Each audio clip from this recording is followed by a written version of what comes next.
very ditch where the boys were found.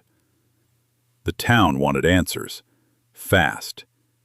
Soon, rumors began to spread. People started pointing fingers, and before long, the focus shifted to three teenage boys, Damien Echols, Jason Baldwin, and Jesse Misskelley Jr. They were different. They wore black, listened to heavy metal, and one of them, Damien, was known to be interested in paganism.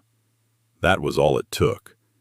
In the middle of what became known as satanic panic across the U.S., the police claimed the murders were ritualistic, occult, evil, and they needed someone to blame.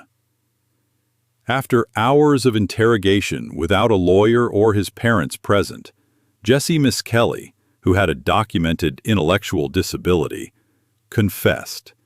But his story didn't match the evidence, and he quickly recanted. Still, the damage was done.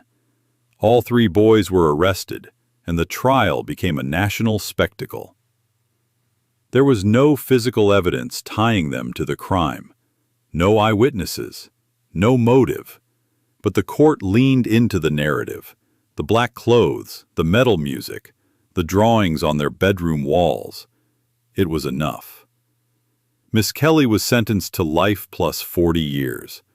Jason Baldwin got life, and Damien Echols was sentenced to death. They were just teenagers. But as the years passed, people began to ask questions.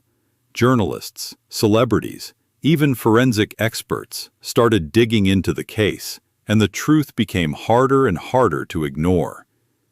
Because DNA tests, new ones years later, revealed something shocking. There was no trace of the West Memphis 3 at the crime scene.